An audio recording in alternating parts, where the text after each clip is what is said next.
Well, let us move on to 14th question of the exercise. The question says, without actually calculating the cubes, find the value of each of the following. आप देख सकते हैं यहाँ पे कुछ numbers के cubes हैं और फिर उनका सम करना है, लेकिन क्वेश्चन वाले ने स्ट्रिक्टली कहा है कि बिना इनके क्यूब निकाले आपको इनकी वैल्यू निकालनी है.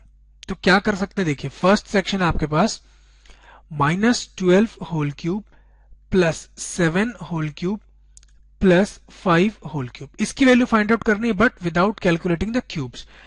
तो इसको यूज करिए, पिछली 2-3 क्वेश्चन से जो बार बार आ रहा है उसको यूज करते हैं. We know that a cube plus b cube plus c cube is equal to 3abc if a plus b plus c is 0.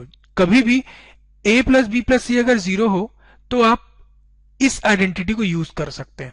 ठीक है, चलिए देखते हैं. यहां पे put a is equal to -12, a के प्लेस पे -12 लीजिए आप, b के प्लेस पे लीजिए आप 7 एंड c के प्लेस पे लीजिए आप 5. अब आप देखिए, जब मैं इन तीनों नंबर्स का सम करूंगा a plus B plus C, मतलब मैं लिखता हूं a plus B plus C is equal to -12 plus 7 plus 5. Now 7 plus 5 ये भी 12 होता है, तो ये हो जाएगा -12 plus 12 which is equal to 0. तो इन तीनों नंबर्स का सम कितना है, 0. मतलब a plus B plus C 0 आ गया. इसका मतलब आप a cube plus B cube plus C cube को लिख सकते हैं एज 3abc. तो यहां पे a के प्लेस पे -12 का क्यूब था, प्लस b के प्लेस पे 7 एंड c के प्लेस पे 5. तो इसको हम 3 टाइम्स ऑफ abc में लिख सकते हैं. क्यों? क्योंकि इन तीनों नंबर्स का सम 0 आया है. ठीक है, आपके लिए सबसे काम की चीज ये है, this is very important which you need to remember.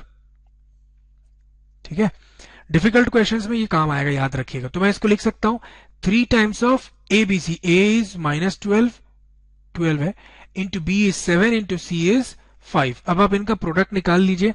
तो 12 3 जा 36 माइनस में 7 5 जा 35. नाउ ये हो जाएगा आपके पास फाइनली 1260 माइनस में. जब आप प्रोडक्ट निकालेंगे तो 1260 आ जाएगा माइनस में. तो फाइनली इसकी वैल्यू कितनी है, -1260. एक और बच रहा आपके पास, उसको भी मैं नीचे लिखता हूं अगर स्पेस में आ जाए तो. ये सेकेंड सेक्शन है 28 whole cube plus of -15 whole cube plus of -13 whole cube. पिछली क्वेश्चन जैसा ही सेम है, आप चाहें तो खुद से वीडियो पॉज करके सॉल्व कर लीजिए, ज्यादा बेटर होगा. मैं इन तीनों नंबर्स का सम निकालूंगा. अगर उनका सम 0 आता है तो मैं डायरेक्ट इनके क्यूब का सम 3ab से लिख सकता हूं. ठीक है, तो let us check the sum of these 3 numbers. 28, पहले तो लिख देता हूं हमको abc क्या यूज करना. एग्जाम में आपको सब लिखना पड़ेगा. a इज 28, बार बार गलत क्यों हो रहा है. a is 28, b is -15 and c is -13. ठीक है, now find the sum of these 3 abc का सम निकाल लेते हैं. तो हो जाएगा 28 प्लस ऑफ -15 प्लस ऑफ -13. अब आप देखिए, ये 28 -15 -13 हो गया. 28 15 -13 -15 -13 हो जाएगा -28 विच इज इक्वल टू 0. इन तीनों नंबर का सम 0 आ गया. इसका मतलब हम इनके क्यूब को लिख सकते हैं as 3 times of product of each number, 3 times of abc where a is 28 and b is -15 and c is -13. तो फाइनली जब आप इनको मल्टीप्लाई कर देखिए, माइनस ऑफ माइनस तो प्लस हो जाएगा, तो पूरी वैल्यू प्लस में आएगी. जब आप इनको सॉल्व करेंगे तो ये आएगा आपके पास 16,380. ये आपका फाइनल आंसर है इसका.